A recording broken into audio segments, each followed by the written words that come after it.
Сайн байцгаана уу? Та бүхэний өдрийн мэнд хүргэе. Би NRCC-ийн гүйцэтгэх захирал Алтан Цэцэг байна.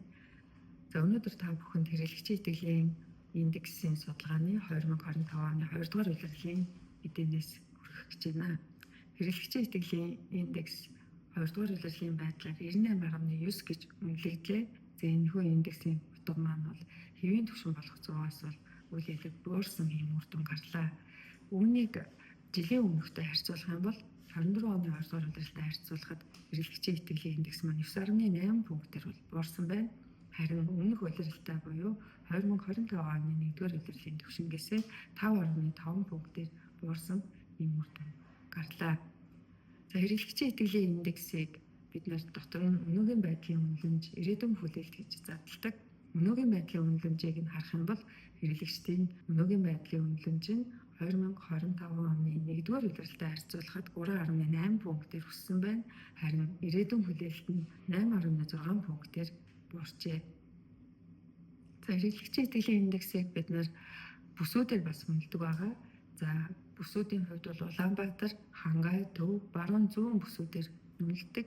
За энэхүү бүсээр үнэлсэн индексүүдийг 24 оны 2 дугаар улирлтай харьцуулж үзэх юм бол ихэнх бүс нутгуудад хэрэглэгчийн итгэлийн индекс үндэсний түвшинтэй адилхан буурсан байна. За харин зүүн бүсийн хувьд бол хэрэглэгчийн итгэлийн индекс өссөн юм дүн гарчээ. Хэрэглэгчийн итгэлийн индекс өмнөх улирлаас жилийн өмнөхөөс буурахад нөлөөсөн хүчин зүйлсийг авч үзье.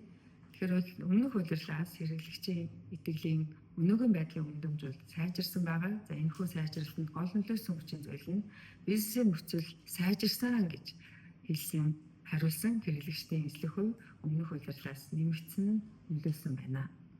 Харин ирээдүйн үнэлэмж буурахад гол нөлөөсөн хүчин зүйл нь бизнесийн нөхцөл, ажлын олдоц, орлого айл айлын ойрын ирээдүйд муудна гэж үзэж байгаа хэрэглэгчдийн эзлэх үе өссөн нь нөлөөлсөн байна. За хэрэглэгчийн итгэлийн индексийн судалгаагаар бид нар удаан эдлэгтэй бүтээгдэхүүний эрэлтийг танддаг байгаа. Удаан эдлэгтэй бүтээгдэхүүний эрэлт жилийн өмнөхөөс үйл явдлыг өссөн юм үр дүн гарсан байна. Тухайлбал 25 оны 2 дугаар улирлын байдлаар удаан эдлэгтэй бүтээгдэхүүний худалдан авалтын эрэлт 48.9% байна. За энэхүү зүйлийг өмнөх улирлтай харьцуулбал 1 пунктээр өссөн, харин жилийн өмнөхтэй харьцуулбал 4.5 пунктээр өссөн үр дүн гарсан байна. Энэ улирлд удаан эдлэгтэй бүтээгдэхүүний эрэлт өсгөд гол нөлөөсөн үзүүлэлт нь бол аялал жуулчлалын эрэлт өсөх хандлагатай байгаа нь нөлөөлсөн байна. Хэрэглэгчийн итгэлийн индексийн судалгааны зарим үр дүнгээс товч танилцуулахад юм байна. Та бүхэн саяны танилцуулсан мэдээллийг дэлгэрэнгүй хэрнээ хараа гэвэл NRCC-ийн вебсайтаас өгөн тайлан авч үзээрэй.